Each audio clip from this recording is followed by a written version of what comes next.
ভাই, তুই এই মেয়েকে পটাতে পারলে তো সেই টাকার মালিক হয়ে যাবি। ধুর, কি যে বলিস! এই মেয়েকে বিয়ে করলে মরতে হবে। এদের সাথে আত্মীয়তা মানে মরণের খাতায় নাম লেখা। এদের শত্রুর অভাব নেই। তো তুই ওর পেছনে পড়ে আছিস কেন? সময় পার করা, আর কি। এদিকে আরাব বাসায় এসে চুপচাপ বসে রইল। আহনাফ আর তাহমিদ তাকে এভাবে বসে থাকতে দেখে কি হয়েছে জিজ্ঞেস করলো। আরাফ কোনো উত্তর দিল না। দুপুরে ইরমান অরুণিকাকে স্কুল থেকে নিয়ে আসায় অরুণিকাকে দেখে আরাফ জোর গলায় বলে। ব্যাগ রেখে আমার সামনে এসে বসো। আরাফকে থমথমে গলায় কথা বলতে দেখে অরুণিকাও ভয় পেয়ে গেল। অরুণিকা কোনো কথা না বলে চুপচাপ আরাফের সামনে বসে পড়ে। আরাফ সায়ানের বলা সব কথা অরুণিকাকে বলল। অরুণিকা মাথা নিচু করে বলে। আরাফ সায়ন সব সত্য কথা বলেনি। ও তোমাকে অনেক মিথ্যে কথা বলেছে। হ্যাঁ, বাঁধন আমাকে বিরক্ত করে, ওর বন্ধুরাও করে।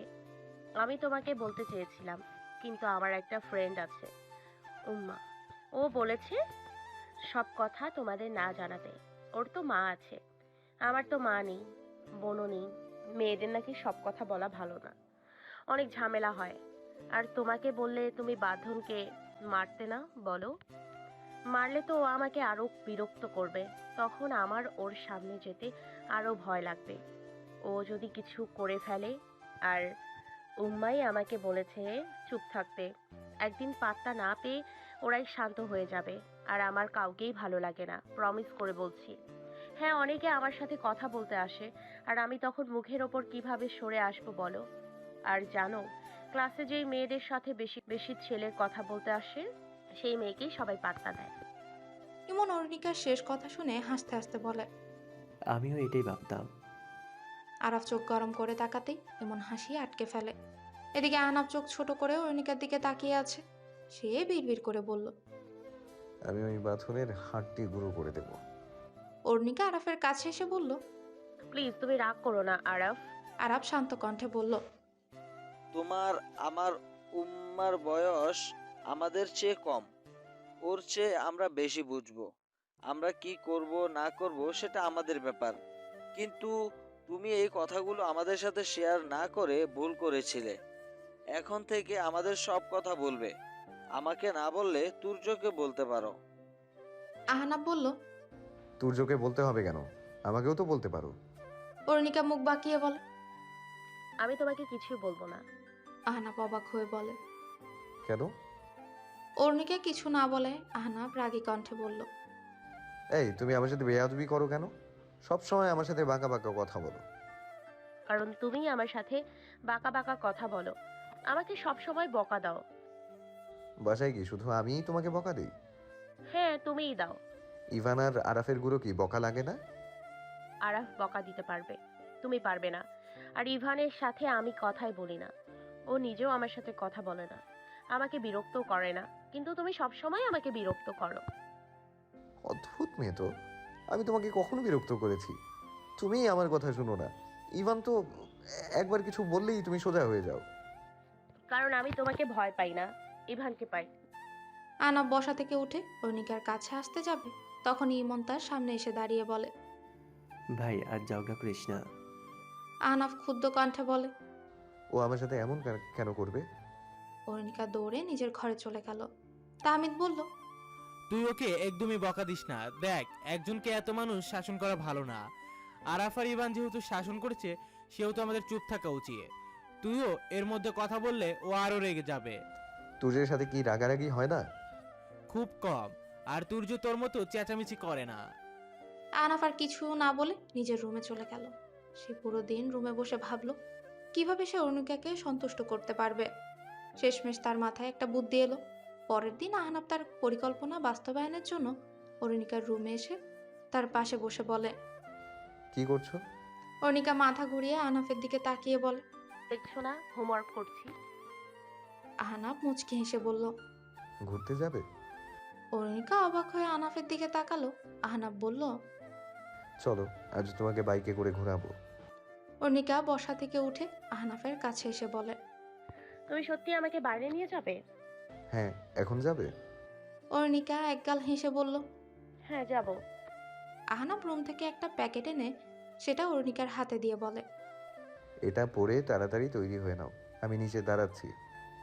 আহনাফ চলে যেতেই অরুণিকা প্যাকেট খুলে দেখলো নীল রঙের শর্ট টপস আর হোয়াইট জিন্স। অরুণিকা তাড়াতাড়ি সেটা পরে আয়নায় দাঁড়িয়ে নিজেকে এক নজর দেখে, তারপর রুম থেকে বের হলো।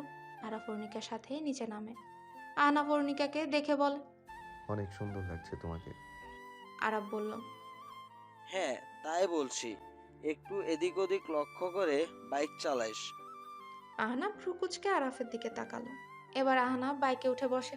অরুণিকাও তাকে শক্ত করে ধরে বসে। আহনাফ বাইকে চাবি ঘুরিয়ে আরাফকে বলে।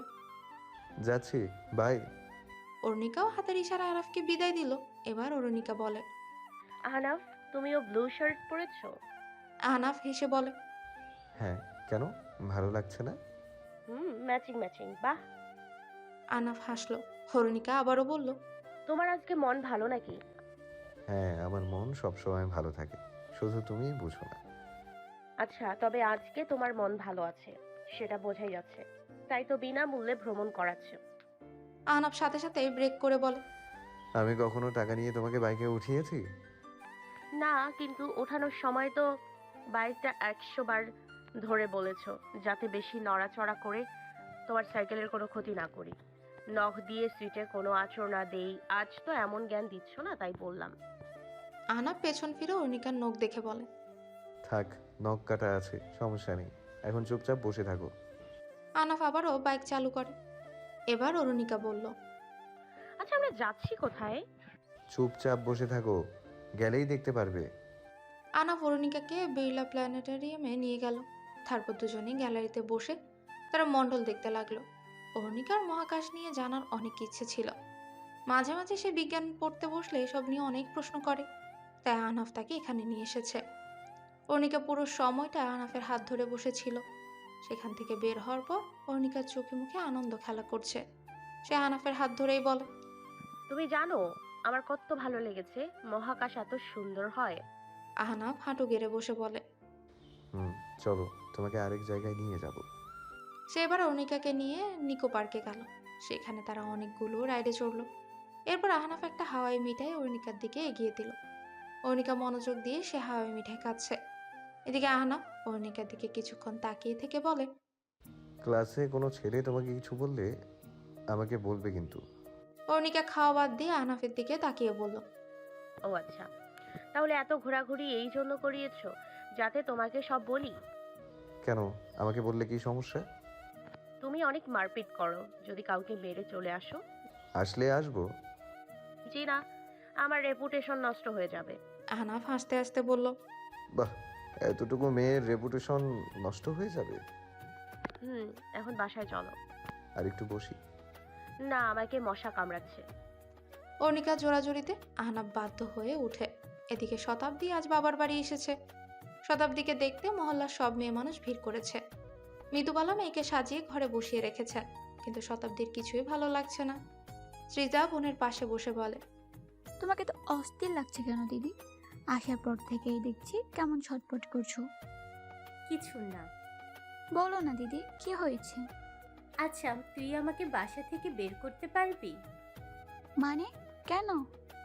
তাহমিদের সাথে দেখা করতে যাব। ওকে ফোন দিচ্ছি, কিন্তু ফোন বন্ধ।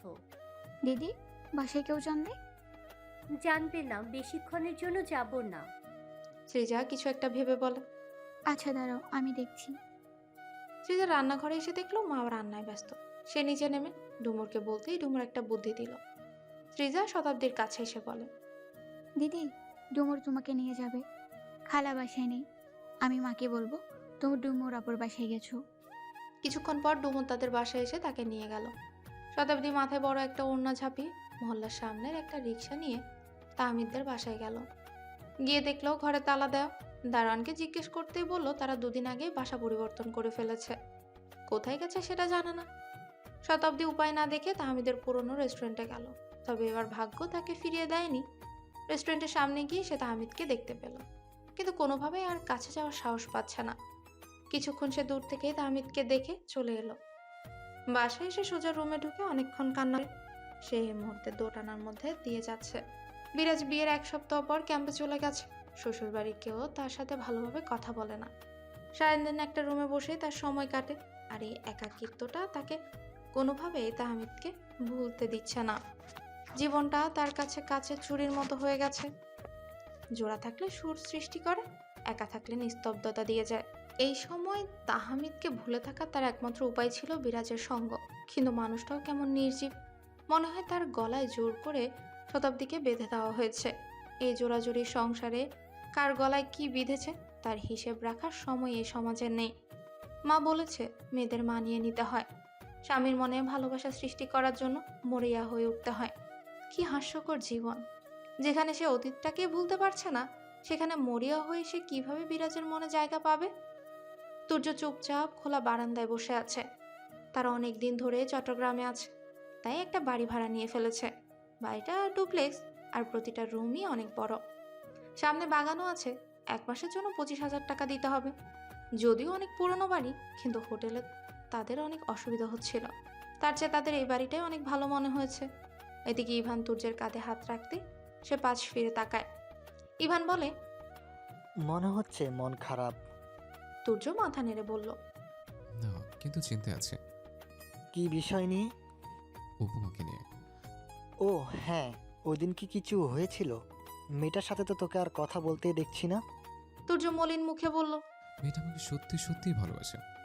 ইভান বুকে হাত গুজে চেয়ারে আরাম করে বসে বলে, তোর কি মনে হয় পৃথিবীর সব বান্দা তোর মতোই বন্ড? ইভান, তুই আমাকে ভণ্ড বলছিস? হ্যাঁ, একমাত্র তুই মিথ্যে ভালোবাসার অভিনয় করিস। বাকিরা না, আজ পর্যন্ত কটা প্রেম করেছিস হিসাব আছে? আমি একটাও প্রেম করিনি। বলতে পারিস অনেক মেয়ের সাথে আমি কথাবার্তা বলেছি, আর কথাবার্তা বলার পর ওরা দুর্বল হয়ে পড়লে আমার তো কিছু করার নেই। আর ওরা তোর জন্য যা যা করতো, ওগুলো শুধু দুর্বল হওয়া ছিল না, ওটা মানসিকভাবে অসুস্থ হওয়া ছিল। ওটা একটা অসুস্থতা, কোনো দুর্বলতা না। তুই তাদের অসুস্থ করে দিয়েছিস।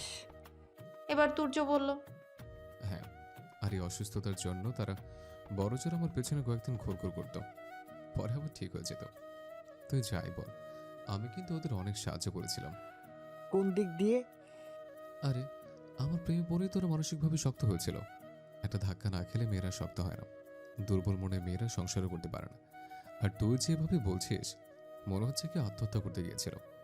আমি তো কাউকে ভালোবাসি বলিনি। তুই নিজে তোর দেওয়া মেসেজগুলো একবার পড়ে দেখ। সবসময় ভালোবাসি বলতে হয় না। তোর কথাগুলোই একটা মেয়েকে মানসিকভাবে আকর্ষণ করে ফেলতো। তুর্য কাতর কণ্ঠে বলল, ভাই, আর কখনো এমন করবো না। এবার মতো আমাকে বাঁচা। কি হয়েছে আবার? উপমার ভাই আমার সাথে কথা বলেছে। ইভান একটু নড়ে চড়ে বসে। তুর্য মলিন মুখে বলে, দেখা করতে বলেছে। আমাকে যদি গণপিটনি দেয়? ইভান বসা থেকে উঠে দাঁড়ালো আর বলল, আমাকে কেন বলছিস এসব? আমি কি করব এখানে? আমার সাথে যাবে আর বলবি যে আমি রেখি না। বলবি আমার মাথায় সমস্যা আছে। বলে দিস আমার ভুলে যাওয়ার রোগ আছে। তুই কি আমাকে তোর মতো গাধা মনে করেছিস? আমি বলবো আর সে বিশ্বাস করবে? বাহ! ইভান চলে যেতেই তুর্য উঠে বাইরে চলে গেল আর আহনাফকে ফোন করে পরামর্শ চাইল। আহনাফ পরামর্শ দেওয়ার পরিবর্তে বলল, তোকে গণপিটুনি দেওয়ার সময় ইভানকে বলিস ভিডিও করতে, আমরা লাইভ দেখতে চাই। পরের দিন ইভানের জোড়াজুড়িতে তুর্য আদিলের সাথে সেই জায়গায় দেখা করার সিদ্ধান্ত নিল যেখানে উপমার সাথে দেখা হয়েছিল। আর দেখা করতে না চাইলে রিকির জন্য এটা অসম্মানজনক হবে। তুর্য যদি কোনো সাধারণ মানুষ হতো তাহলে এই বিষয়টা এড়িয়ে যেতে পারত, কিন্তু সমস্যা হলো সে রিকি, আর এটা এখন উপমা জানে। তাই নিজের সম্মান রক্ষার্থে তুর্য ইভানকে নিয়ে রিকশায় উঠে পড়ে। অর্ধেক রাস্তা যাওয়ার পর হঠাৎ পেছন থেকে একটা বাইকের সাথে ধাক্কা লাগায়। ইভান আর তুর্য দুজনেই ধপ করে রিকশা থেকে নিচে পড়ে গেল। তুর্য তেমন ব্যথা না পেলেও ইভানের অনেকখানি ছিঁড়ে গিয়েছিল। ইভান হাত ধরে বসে রাস্তায় গড়াগড়ি খাচ্ছিল। তখনই একটা হেলমেট পরা মেয়ে তাদের দিকে এগিয়ে এসে বলে, সরি, কিছু বদমাশ লোক আমার পিছু করছিল, ওদের থেকে বাঁচানোর জন্যই হুড়োহুড়ি করতে গিয়ে আপনার রিকশায় উল্টে দিয়েছি। ইভান মাথা তুলে মেয়েটার দিকে তাকাতেই মেয়েটা বলে, আরে আপনি সেদিনের সেই লোকটা না? তুর্য উঠে ইভানকে ধরে বসালো। মেয়েটা তার হেলমেট খুলে বলে, আমি আপনাকে রিকশাওয়ালা মামা পেয়েছিলাম। এই বলে মেয়েটা রিকশাওয়ালা মামার হাতে কিছু টাকা দিয়ে বলে, আমাকে মাফ করবেন মামা, আমি বুঝতে পারিনি। মেয়েটাকে এত বিনয়ের সাথে অপরাধ স্বীকার করতে দেখে রিকশাওয়ালা মামা বলে, ইভান দাঁত কিরমির করে বলল। জি না, আমি ঠিক নেই। ইভান তুর্যের হাতে ভর দিয়ে উঠে দাঁড়ায় আর মেয়েটার দিকে আঙ্গুল তাক করে তুর্যকে বলে, এই মহিলাটা যেখানে যায় ঝামেলা করে। ওদিনও একটা ঝামেলা বাঁধিয়েছিল। মেয়েটা তেড়ে এসে বলে, কি বললেন? আমি মহিলা? আপনার কি আমাকে মহিলা মনে হয়? ইভান তার ছেলে সুরে বলল, তাহলে কি আপনি পুরুষ? ও আচ্ছা, মেয়ে সেজে খুঁজছেন? সানায়া রাগী কণ্ঠে বলল। আই এম সানায়া, আর আমি একজন মেয়ে, মহিলা না। তুর্য সানার কথায় সম্মতি দিয়ে ইভানকে বলল, হ্যাঁ, মেয়েই তো। তোর মহিলা বলা উচিত হয়নি, এত বয়সে তো হয়নি। ইভান রাগী দৃষ্টিতে তুর্যের দিকে তাকাতেই তুর্য সানায়াকে উদ্দেশ্য করে বলে, আর আপনি যে আমার বন্ধুকে লোক বললেন? রিকশাওয়ালা মামা বলেন। তুর্য ইভানকে রিকশায় উঠিয়ে দিল। রিকশার পেছনের অংশটা বেঁকে গেলেও রিকশাটা এখনো চলার মতো উপযুক্ত। তুর্য আর ইভান বসতে সানায়া বলে, আমার বাইকটা কে উঠাবে? তুর্য আবার রিকশা থেকে নামতে যাবে, তখন ইভান বলল, মামা রিক্সা টানেন, এত ঝামেলা ভালো লাগে না। রিকশা চলা শুরু করতে সানায়া হা করে রিকশায় যাওয়ার দিকে তাকিয়ে রয়। তারপর নিজে বাইক উঠাতে যাবে, ততক্ষণে তার বডিগার্ডদের গাড়ি চলে এলো। তারা এসে বাইকটা উঠিয়ে বলে, ম্যাম আপনি ঠিক আছেন? সানায়া দাঁতে দাঁত চেপে বলল, না, কিভাবে ঠিক থাকবো? তোমরা যেখানে আমার পিছু ছাড়ছো না। মন্ত্রী সাহেব আপনার সাথে থাকতে বলেছেন। সানায়া বিড়বিড় করতে করতে গাড়িতে উঠে বসে। তার বাইকের চাবিটা গার্ডকে দিয়ে বলে, স্কুটিটা গ্যারেজে নিয়ে যাও, সমস্যা থাকলে ঠিক করিয়ে বাসায় দিয়ে আসবে। Okay ma'am. এদিকে আজ দুপুরের মাউসিয়া তিমনকে তার বাসায় নিয়ে এলো। মাউসিয়া তিমনকে রুমে বসিয়ে দিয়ে বলে, আজকে আমি নিজের হাতে তোমার জন্য রান্না করেছি। ইমন মুচকি এসে মাউসিয়া তার হাতে হাত রাখে। মাউসিয়াত বলে, তুমি বসো, আমি এক্ষুনি আসছি। ইমন মাউসিয়াতের রুমে এদিক ওদিক হাঁটছে। তখনই সে পেছন ফিরে একজন মহিলাকে দেখে থমকে গেল। ইমন তার দিকে কিছুক্ষণ ভ্রু কুচকে তাকিয়ে রয়। মহিলাটা একটা কাপড় দিয়ে মাউসিয়াতের চেয়ার টেবিল মুছছিল। সে মহিলাটার দিকে আগাতে মাউসিয়াত এসে বলে, চলো ফ্রেশ হয়ে খেতে আসো। ইমনও বেশিক্ষণ না ভেবে ফ্রেশ হয়ে খেতে বসে। খাওয়া দাওয়ার পর ইমন আর মাউসিয়াত এক রুমে বসে গল্প করছিল। মাউসিয়াত দরজাটা ভেতর থেকে বন্ধ করে দিয়েছে। ইমন তখন উঠে দরজার কাছে এসে দাঁড়ায়। মাউসিয়াত অবাক হয়ে বলে, দরজায় কি দেখছো? ইমন মাউসিয়াতের পাশে বসে ধীর কণ্ঠে বলে, এই মহিলাটাকে? মাউসিয়াত ভ্রু কুচকে বলে, কার কথা বলছো? এই যে একটু আগে রুমে এলো। ও, উনি তো রাহেলা খালা। উনি আমাদের বাসায় কাজ করেন। কখন থেকে? 3.5 বছর হচ্ছে। ও, ওনার কথা কেন জিজ্ঞেস করছো? এমনিতেই। ইমন অজানা ভাবনাতেই ডুবে গেল। এদিকে তুর্য আর ইভান আদিলের সামনে বসে আছে। আদিল তুর্যকে ভালোভাবে দেখে বলে, উপমা আমার একমাত্র বোন। ছোটবেলা থেকে ওর সব আবদার আমি আর বাবা পূরণ করেছি। ওকে কষ্টে দেখলে আমার খুব খারাপ লাগে। যা বুঝলাম তুমি ওকে ইগনোর করছো। ইভান তুর্যকে কিছু বলতে না দিয়ে নিজেই বলে, তেমন কিছুই না, ও একটু অসুস্থ ছিল, তাই হবে হয়তো। আদিল ইভানকে থামিয়ে দিয়ে বলে, আমি নিজেও একজন পুরুষ, আমি বুঝি পুরুষ মানুষের অবহেলা আর তাদের অজুহাত। ও যদি সত্যি অসুস্থ থাকতো তাহলে অন্তত উপমাকে জানাতে পারতো। তুর্য প্রসঙ্গ পাল্টে বলে, আপনি আমার সাথে কেন দেখা করতে চেয়েছিলেন? আমি তোমাকে জোর করতে আসিনি, শুধু বলতে এসেছি অনেক বছর ধরে উপমা রিকির পেছনে সময় নষ্ট করে গেছে। বাসায় সবাই এটা জানে, আর সবার কাছে এটা অস্বাভাবিক ছিল না, কারণ তুমি একজন স্টার। স্বাভাবিকভাবেই একজন গায়কের ভক্ত থাকেই, কিন্তু তোমার সাথে কথাবার্তা না হলে জিনিসটা স্বাভাবিকই থাকতো। এখন তুমি উপমার সাথে কথা বলেছো, ও এটাকে ভালোবাসা ভেবে অনেক আশা করেছিল, কিন্তু দিন শেষে ওর আশা, ওর অনুভূতি সব মিথ্যে হয়ে গেল। যদিও আমি ওর ফোন নিয়ে ফেলেছি, দেখলাম তোমাকে অনেক উল্টাপাল্টা মেসেজ দিয়েছে, তোমার কাছে ভিক্ষা চেয়েছে, বলেছে ওর কাছে ফিরে আসতে, ও তোমাকে অনেক ভালোবাসে, ব্লা ব্লা ব্লা। শুনো, ও এসব আবেগের বশে লিখে ফেলেছে। হয়তো নিজের আবেগের উপর নিয়ন্ত্রণ রাখতে পারেনি, রাখবেই বা কীভাবে? যাকে সে অনেক বছর ধরেই দেখার আশায় ছিল, যাকে সে না দেখেই ভালোবাসত, তাকে দেখে ফেলার পর পাওয়ার লোকটা তো একদমই স্বাভাবিক। আমি তোমাকে শুধু এতটুকুই বলবো, উপমাকে সুন্দর করে বুঝিয়ে বলো তুমি কেন অবহেলা করছো। ওকে এটা বুঝতে দিও না যে তুমি একজন স্টার, তাই তুমি ওকে চাও না। তুমি একমাত্র ওকেই স্বাভাবিক করতে পারবে। এভাবে অবহেলা করে তুমি উপমাকে মানসিকভাবে ভেঙে দিচ্ছ। ওকে শক্ত করার জন্য তোমার ওকে বোঝাতে হবে। তোমার সমস্যাগুলো দেখিয়ে ওকে তোমার সমস্যা বানিয়ে নিও না। আদিলের কথাগুলো শুনে তুর্যের ভেতর অনুশোচনা কাজ করতে লাগলো। সে হুট করে বলে ফেলে, আমি উপমাকে বিয়ে করতে চাই। তুর্যের কথা শুনে আদিলের চেয়ে বেশি ইভানি অবাক হলো। তুর্য আবারও বলে, আমি উপমাকে বিয়ে করব, যদি আপনাদের আপত্তি না থাকে। কোনো চিন্তা ভাবনা ছাড়া তুই এই কথা কিভাবে বললি? তুই কি জানিস তুই কি বলেছিস? তুর্য ইভানের প্রশ্নের কোনো উত্তর না দিয়ে সামনে এগোতে লাগলো। ইভান আবার